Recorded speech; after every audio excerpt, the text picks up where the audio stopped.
বিসমিল্লাহির রহমানির রহিম। আমি অ্যাডভোকেট মুক্তাজারা ওসি। আমি একটা শহীদ মুক্তিযোদ্ধা পরিবারের ফ্যামিলি মেম্বার। যেমন আমার বাবা বলছিলেন, আমার দাদা এবং আমার বাবার দুজন মামা ৭১-এর যুদ্ধে শহীদ হয়েছেন।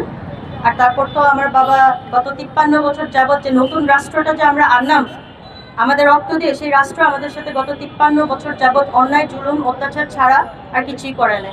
সো আমরা যে দুটি বিষয় নিয়ে আদিবাসীদের প্রকল্প এবং হাসিনার যে চুক্তি বাতিল, সেটা বলতে আমরা কি বুঝাচ্ছি, এটা আমাদের প্রথম দাবি।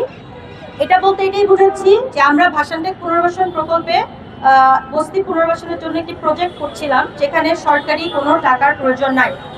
বস্তিবাসী নিয়ে সারা দেশে অনেক রকম সমস্যা হয়। আমাদের যারা মন্ত্রী মিনিস্টাররা থাকে, তারা সুন্দর সুন্দর মতো যেয়ে দেখে যে তাদের কষ্ট এটা সেটা, তাদের টেক কেয়ার করে, কিন্তু এত কিছু তো দরকার নেই ভাই। আপনি যদি বস্তিবাসীদের পুনর্বাসন করতে পারেন, তারা বস্তিতে কেন থাকবে? তারা কি একটা ফ্ল্যাটে থাকতে পারে না?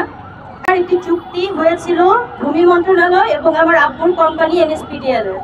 ওই চুক্তিতে লেখা আছে যে গভর্নমেন্ট কি করবে, ভূমি মন্ত্রণালয় কি করবে, আর এনএসপিডিএল কি করবে। কোনো রকম যদি কোনো বিরোধ দেখা যায়, সেক্ষেত্রে সালিশি বোর্ড হবে, কিন্তু চুক্তি বাতিল করাটা ইলিগাল, এটা তারা করতে পারে না। অথচ এটা হাসিনা নিজের থেকে বাতিল করে দিয়ে গেছে অবৈধভাবে।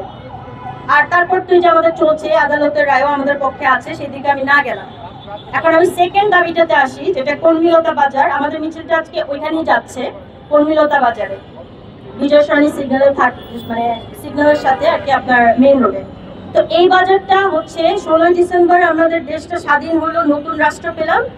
17 ডিসেম্বর থেকেই নতুন রাষ্ট্র কি করলো, শহীদ পরিবারদের প্রপার্টিটা জবরদখল করলো।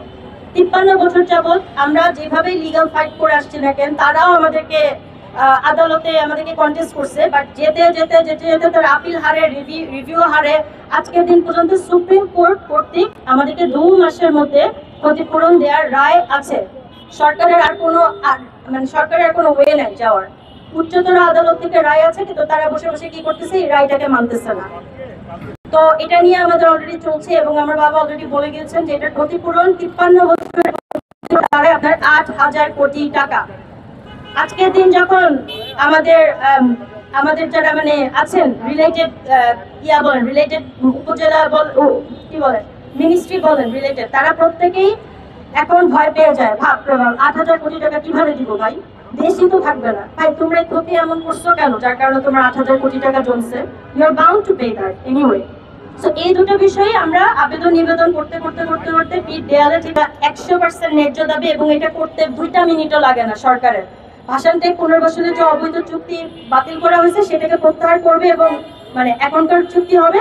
আর তার পাশাপাশি মুক্তিযোদ্ধা পরিবারের যে ক্ষতিপূরণ আমরা পাই, সেই ক্ষতিপূরণের অনেক কাজ আগিয়ে আসছে। জাস্ট দরকার তাদের একটু মানে ভালো ইন্টেনশন, দ্যাটস ইট। এত কাজ নাই এই 2টা দাবি পূরণ করতে। ৫৩ বছর যাবৎ বাড়তে বাড়তে বাড়তে বাড়তে বাড়তে বাড়তেই এই ৮,০০০ কোটি টাকা হচ্ছে। 2টা বছর আগে যাইতেন, তখনও 5,০০০ কোটি টাকা ছিল মাত্র। তা আপনি এরকম বাড়তেছেন, আপনি যদি নিজে ক্ষতিটা বাড়ান, তাহলে এটা তো আপনাকেই দিতে হবে নাকি? এখন আপনি বলতে পারেন ভাই এত কোটি টাকা কেন, কিভাবে দিব? ভাই দেশটা বিক্রি করে দেন না, দেশ বিক্রি করে দেন আপনি। আপনার উচ্চতর আদালত বলে দিছে যে আপনাকে 2 মাসের মধ্যে ক্ষতিপূরণ দিতে হবে মুক্তিযোদ্ধা পরিবারকে। আপনি আদালতও মানেন না।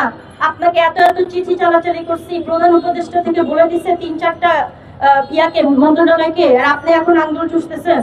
আরো চুষেন না ভাই, 10,000 কোটি টাকা হোক, 20,000 কোটি টাকা হোক, সেই পর্যন্ত থাকেন। আপনারা তো চাইতেছেন